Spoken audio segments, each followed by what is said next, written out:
حدیث پاک میں آتا ہے کہ جو آدمی اہتمام کے ساتھ جمعہ کی نماز ادا کرنے آتا ہے، غسل کرے، دھلے ہوئے کپڑے پہنے، خوشبو لگائے، کنگھی کرے اور وقت سے پہلے مسجد میں آئے، تو یہ عمل اللہ تعالیٰ کو اتنا پسند کہ اللہ تعالیٰ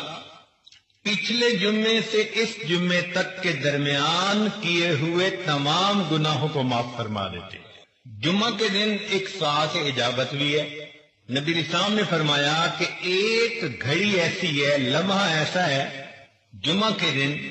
کہ جب انسان دعا مانگے تو اس کی دعا اللہ رب العزت کے ہاں قبول ہو جاتی ہے، اس کو ساعت اجابت کہتے ہیں۔ بعض علماء نے فرمایا کہ جب امام خطبہ دیتا ہے تو دو خطبوں کے درمیان جو توقف ہے، تھوڑا سا وقوف کرتا ہے، وہ جو وقفہ ہے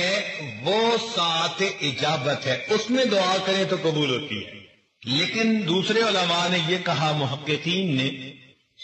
کہ سیدہ فاطمہ الزہرا رضی اللہ تعالیٰ عنہ کی روایت ہے، وہ فرماتی ہیں کہ جمعہ کے دن عصر اور مغرب کے درمیان اللہ نے ساعت اجابت رکھی ہے، لہذا جو آدمی جمعہ سے دن عصر سے مغرب کے درمیان عبادت میں بیٹھا رہے، دعا کرتا رہے، تو یقیناً اس کی دعا اللہ رب العزت کے ہاں جلدی قبول ہوگی۔